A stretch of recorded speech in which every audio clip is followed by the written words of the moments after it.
Paraiso sa daigdig? Langit sa lupa? Oo, di nga. Iyan lang naman ang tawag sa bansang ito. Kaso ang tanong, meron na ba talaga nito? Halikayo at ating alamin kung yun ba ay totoo o haka-haka lamang. At kung saan naroroon ang bansang ito na tinaguri ang Heaven on Earth.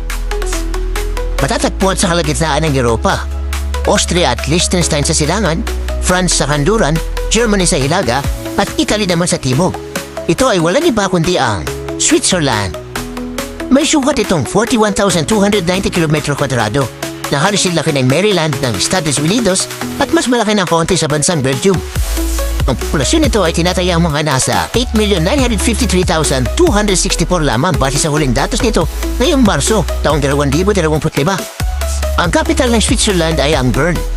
Swiss franc ang tawag sa pera dito at ang isang franc po ay nagkakahalaga ng mahigit 65 pesos sa pera natin base sa kasalukuyang palitan.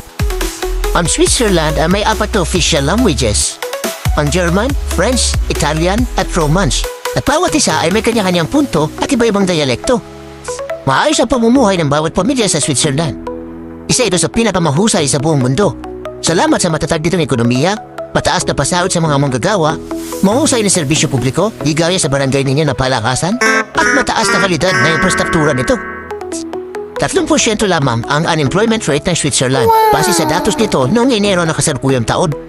Halos lahat sa bansang ito ay kumakayod. Subalit sa kabila ng magandang pamumuhay sa bansang ito, mataas din ang gastusin dito gaya ng upa sa bahay, groceries, electric bills, transportasyon at iba pa, kumpara sa iba pang mga bansa sa Europa. Ang bansang ito ay isa rin sa pangunahing sentro ng pananalapi sapagkat kilala ito sa pagkakaroon ng sigurado o ligtas na sistema ng pagbabangko. Pagdating naman sa ekonomiya, kilala rin ang Switzerland sa mga produkto nitong mataas na kalidad ng tsokolate.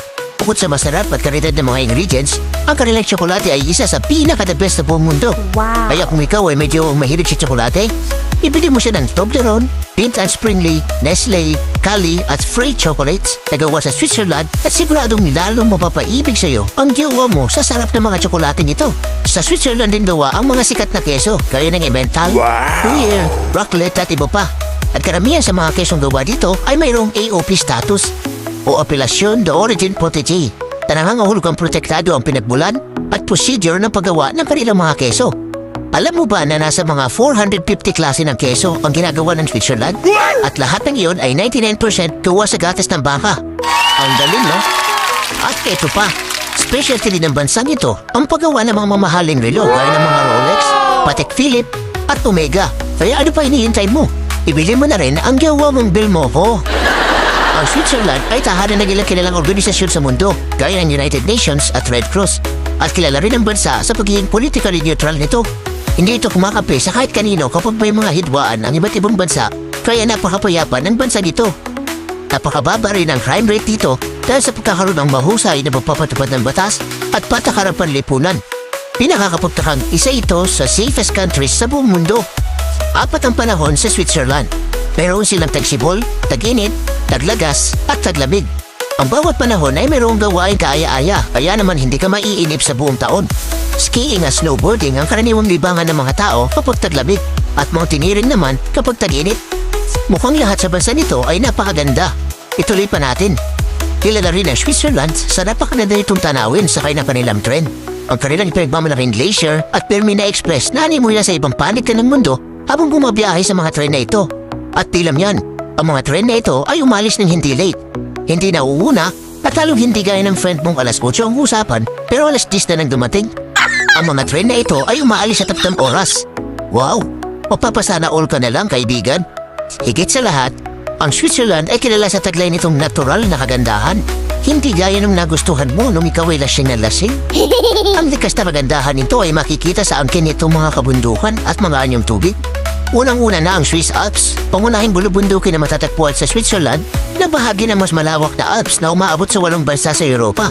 60% ng Switzerland ay binubuo ng Swiss Alps, kaya isa rin ang bansa nito sa mga bansang mabulubundukin sa Europa. Talaga nga namang mabubusog ang iyong mata sa ganda ng tanawin ng mga bulubundukin dito. Wow! Pagdating naman sa anyong tubig, aba, hindi pa tatalo ang Lake Geneva at Lake Lucerne. Isa ang mga ito sa hindi pinaliligtas ng mga turista na bisitahin sa Switzerland. Tila bakatang isip lamang ang mga nakikita dito at pihadong matutulala ka kapag bumunga sa iyong harapan ang mga ganitong uri ng tanawin. Kaya naman pala, heaven on earth ang tawag sa bansang ito. Maayos, payapa at ligtas na pamumuhay, matatag na ekonomiya, at sagana sa likas na yamang tunay nga namang parang paraiso sa ganda. Ngayon kaibigan, naniniwala ka na ba na may paraiso nga dito sa lupa? At nais mo rin bang makapamuhay o mabisita ang Switzerland? Ako? Siyempre oo. I-comment lamang sa ibaba ang iyong saloobin.